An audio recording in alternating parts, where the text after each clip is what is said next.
rider 6 o'clock up, coming in, diving out, Chief. He's 70 in trouble out of 2 o'clock, watching. An engine on fire.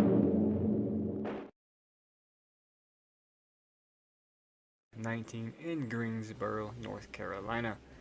Prior to World War II, he was a barnstormer pilot, and in 1940 he made several attempts to join the U.S. Navy as an aviator. He was rejected all of those times due to physical ailments. Dejected, he did return home to North Carolina. During the summer of 1940, Preddy would try to join the United States Army Air Corps. He would pass all their tests successfully, however he was told that he would need to wait for an opening. So in the meantime, Preddy joined up with the Army National Guard until April of 1941, when he received orders to report to flight training. On December the 12th of 1941, he graduated from flight training and then was sent promptly to Australia, where he joined the 9th Pursuit Squadron of the 49th Pursuit Group. George then spent the next 6 months flying combat and training missions in a P-40 Warhawk. These missions would net him 2 damaged enemy aircraft. However, in July of 1942, Preddy was involved in a very serious mid-air collision. On this particular day, Lieutenant Preddy was flying a training mission.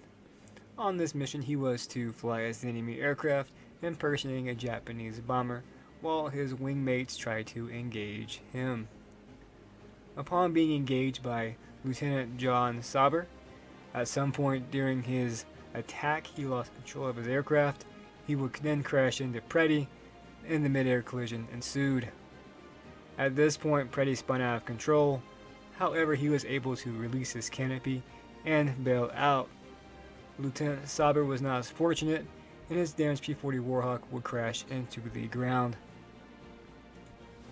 Lieutenant Preddy would then spend the next several months in the hospital.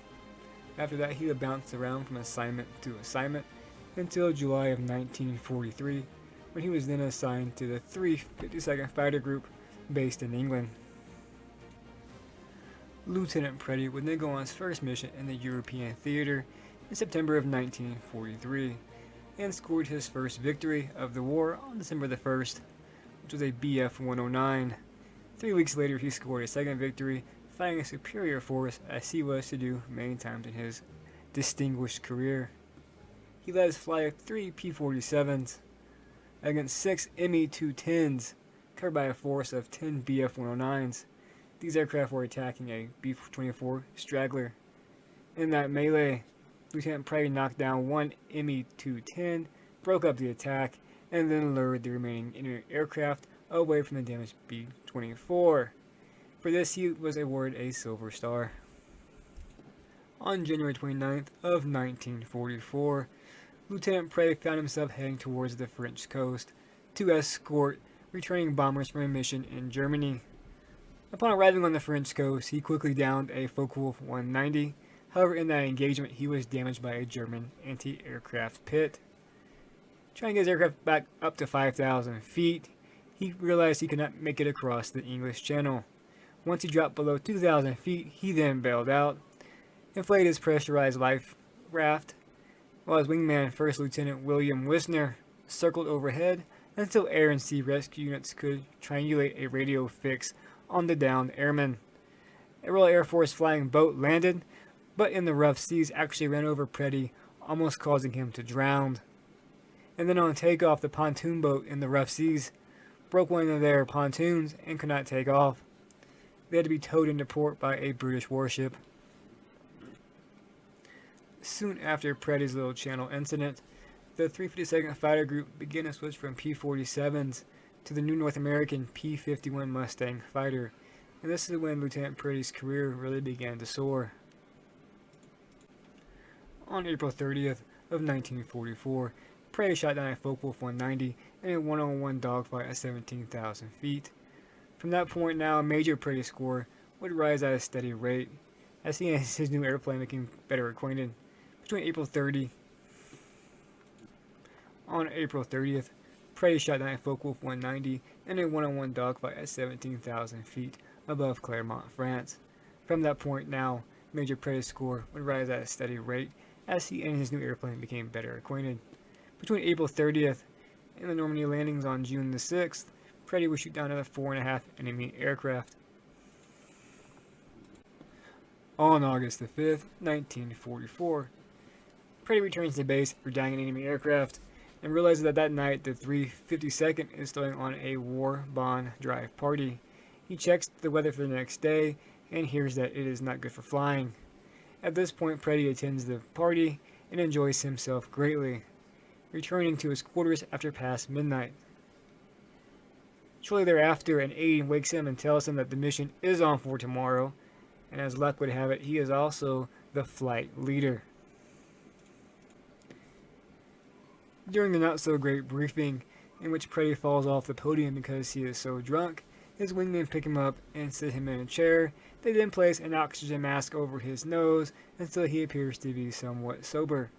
They walk their swaying Major out to his aircraft, get him strapped in, and then continue to watch him closely as he leads them aloft for their mission to Berlin. And as fate would have it, this would be the day that Major Preddy would write aviation history. This was a great day for flying. The skies were clear.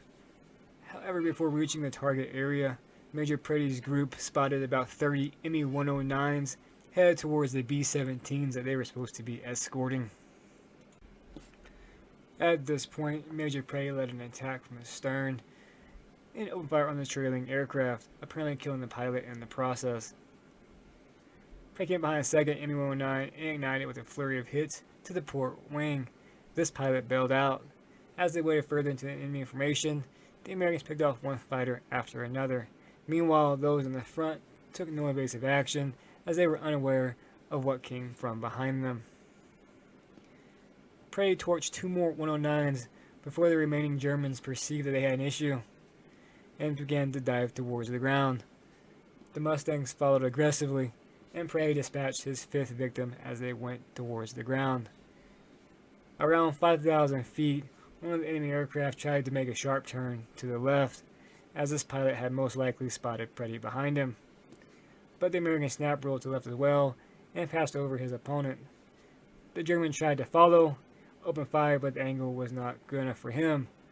With the speed that Preddy had built up on his roll, he was able to get behind the enemy aircraft and open fire. This airman also bailed out of his stricken 109. Preddy had just downed 6 enemy aircraft in less than 5.5 minutes, and he had done all this while severely hung over.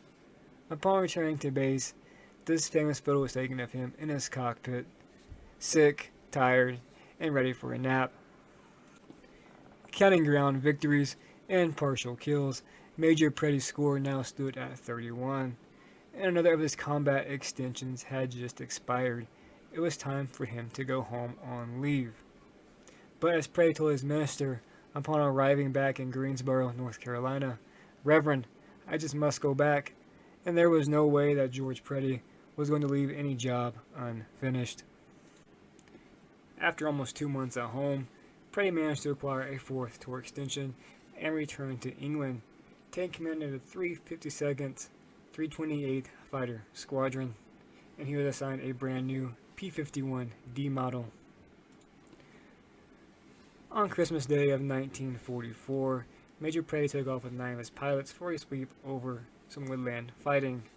After patrolling for 3 fruitless hours, they received a vector to intercept bandits that were strafing ground targets off to the southwest. Upon arriving in the area, Preddy latched onto the tail of a Focke-Wulf 190. At less than 100 feet, he was pouring bullets into the aircraft. Flying over the lines, he was engaged by an American anti-aircraft emplacement, which opened fire trying to down the 190, but instead struck Preddy's aircraft.